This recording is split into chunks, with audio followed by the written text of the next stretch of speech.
dinner guest recently, Jason Garrett. The two were at Belichick's home in Nantucket, and according to Page 6, it was a, quote, friendly catch-up. Belichick and his defending champion Patriots host the Cowboys in November. Shannon, what do you make of this? Really? Oh, but you know what? They say this is what happens that you start to get, as you start to age, you start to soften up a little bit. You start to mellow out. And I noticed that about myself. Yeah, it used to be hard. You? Yeah. But everybody, even my sister says, Shannon, I've noticed a big change in you. Really? Yeah. Huh. Maybe you've been humbled on this show. Because what we're starting to see, Skip, if you remember, Coach Belichick texts Sean McVay. Mm-hmm. We know he has a fondness for Kyle Shanahan. He does. To him.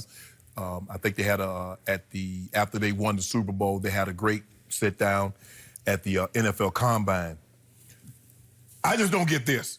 You know, man, I can see if Sean McVay is thought of as an offensive guru.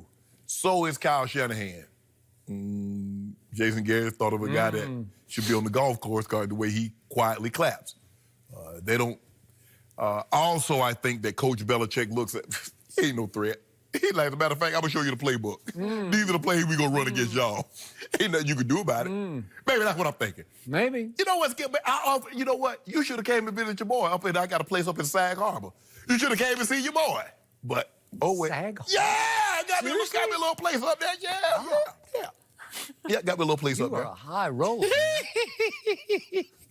Skip, I don't really know what to make of this. All I can think of is just maybe this was a friendly visit. Catch up on what? I mean, I didn't know these guys were. I didn't know. I mean, look, there's a lot of things we don't know about coaches, but if it was Sean McVay, if it was Kyle Shanahan, Mike Shanahan, but I tell you what, you think Coach Belichick invite Mike Tomlin, someone that he views that might be a threat in the AFC?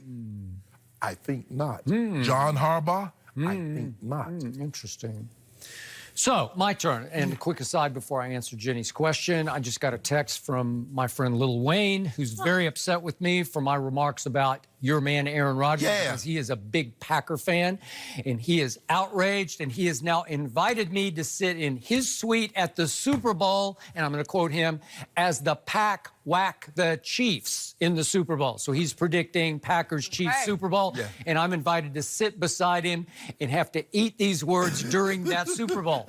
And I haven't returned the text yet, but I'll just do it live here on air because I'm going to be at a different Super Bowl, and I'm going to be watching my Cowboys play the Patriots in the Super Bowl because this dinner to me was a Super Bowl preview. No, it wasn't. Yes, it was. No, I'm on the record early. Okay. And I'm pretty sure I'm going to stick by my guns. I got Patriots, Cowboys in the Super Bowl. And right now, I would have to give Tom Brady and company a little edge over my Cowboys. Yeah. The guy that has the highest completion percentage in his first 3 years? But I'll take the real Brady over the future Brady. Future Brady. But here's the point about Jason Garrett. I covered him when he was the backup quarterback, and he had he had one big Thanksgiving moment against Green Bay. Green Bay. Yeah. Was your brother on the team? I it believe he was. Okay. Yeah. Wow. So he saw Jason Garrett up close. I think that was 94. I believe it was. Yeah. My brother had 4 touchdowns in that game. But Did he? Okay. No big deal. But they lost.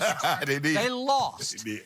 So I know Jason Garrett well enough to tell you he is a joy to be around because he can really talk, and he's a nice guy with a good sense of humor who doesn't take himself that seriously in just pleasant conversation. Well, then why could Belichick want to be around here? Huh? Well, it's just fun to be around. He knows his football. I mean, normally you look. Movie stars marry other movie stars. Movie stars hang together. You see Brad Pitt, Leonardo DiCaprio. They hang out together. Musicians, they hang out together because they got things in common. Yeah. What the hell Coach Belichick and Jason Garrett got in common? One guy got 6 Super Bowl wins. The other guy got 6 playoff losses. What we got in common besides we both head coaches? They coach football. Oh, my God.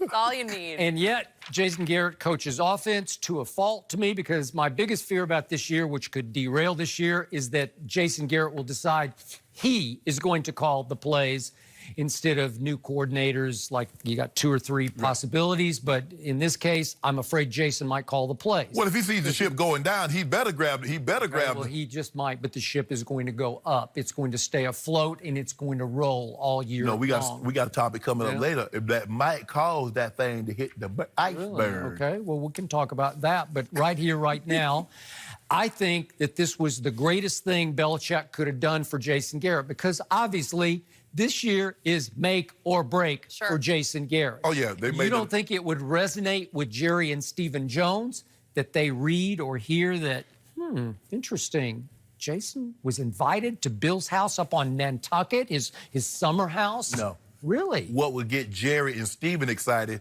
if Coach Belichick says, hey, guys, I want to coach the Cowboys in 2020. That's what would get them excited. That has been rumored before, but I don't think that was operating on this summer night. No. This was your basic Midsummer Night's Dream night for Jason Garrett, because this is cachet for him, man. Well, Coach Belichick was bored. He and his wife, a girlfriend, fiance, whatever she is, they had, they were, it gets lonely up there in Nantucket. I mean, you really. Oh, I love Nantucket. If you're not really close to a whole lot of people, everybody minds their business. That's the thing that I like about places like that. Like here, people mind their business. They ain't bother me. They see me walking the dogs. They going back in the house. They don't even say anything to me. I like that. They don't bother you. So in Nantucket, it's giving you this time of year, everybody's getting ready to go back to play football. He's like, would you like some company? He's like, she's like, sure. Unless Jaws gets sighted out on the water. So he's going through his Rolodex, like Coach Tomlin, no. John Harbaugh, no. Anthony Lynn, no. Vic Fangio, no. Who can I call? Here's a guy that he got to the bottom? Yeah, he's like, okay, this guy right here, they got no chance of beating us. Hey, Nathan, what are you doing? That's what it was. Would you like to come up to Nantucket? Sure, come on up. That's what that was. I'm sure a great night was had by all, because Jason can really light up a room. He can take it over. During games, he can't light up a football team because he mostly just claps for everything. Well, Coach Belichick has a great personality away from the football field. You get him away where he's not in that moment where the most important thing to him is winning that game, he's a different guy. Been around him at the Pro Bowl. He's great. He's unbelievable. Really? Tell great stories. Funny, great sense of humor. I don't know about the other guy. But I like Jason. I like Jason, too. I believe the Dallas Cowboys are going to take Jason for a great ride this year. They're going to win in spite of him, and I'm hoping that he sees his way clear to not try to be Bill Belichick of the offense and just stay in the background and clap, and we'll be just fine. No, because he was 2016, he was Coach of the Year, and you still didn't give him no credit. You say they did, well, that was because of Zeke, that's because of Dak. He had nothing to do with that. So he was Coach of the Year, and you still won't give him any credit. He wins the Super Bowl, which is not going to happen, Jen. I want to make that abundantly clear. I want to make that crystal clear. If they were to somehow, in a land far, far away, many years from now, would have won a Super Bowl with Jason Garrett as the head coach, you still wouldn't give him any credit. Because all you're going to say, all he did was clap. Well, 2 of the last 3 years, who has won the NFC East? Jason Garrett. That ain't the Super Bowl. Okay. And you're not winning it this year. So you're about to be 2 out of 4. Well, they should have beaten Aaron Rodgers in a playoff game. No, they should not have. 2 years ago, no, they should 3 not. years ago. What about Jared Goff? What are they going to do with him? Play defense? Maybe stop him on 3rd and 9? Well, your quarterback can score some points in the first half, too. He's welcome to do that. Anytime he like. My quarterback outplayed Jared Goff. No, he did not. Super Bowl-bound Jared Goff outplayed him. Not. Who had the better QBR? Help me out. All I know, but hold on. Who had the better QBR between Russell Wilson and Dak Prescott? Dak. Who had the best QBR of any quarterback in the postseason last year? Dak Prescott. And what he get? This is his year to break out and break through. No. Here we go. The only thing he said I'm trying to break is the bank. Jerry, I need that money. Break bread. What y'all gonna pay the man? Jerry will figure all No, that out. Jerry, he's like, I'm tired of you figuring it out, Jerry. Here's a calculator. Here's my number. Your only hope of derailing my Cowboys is financial. Financial ruin. Salary cap hell for everybody, right? That's your only hope. Because I cannot tell you how good I feel about this Cowboy year. They are positioned to be the breakout team. Here they They went to the playoffs last year. That's what I'm saying. They're right on time. To be a breakout team, Skip, you know you have to miss the playoffs the year before to do something that people don't think you can do. Okay, but a lot of the preseason polls have them like as the fifth in power rankings have them like 15. Okay, they're average team. All right, so they're average. Yeah, okay. So when that qualifies a breakout year. Because they went to the playoffs last year, they lucked up. Okay, they lucked up and they should have won 2 playoff No, they games should last not have. year, No, they and should they're not. going to win 2 because they're going to win the East, so they're going to have a week off, and they're going to win 2 to get to 3. Starting making Super Bowl predictions Nope. over here. No, they're not. Do you Yep. want to make any predictions on your side of the Nah, Not yet? I'm not in the Not prediction. You want the there yet? Packers? You No. can have the Packers.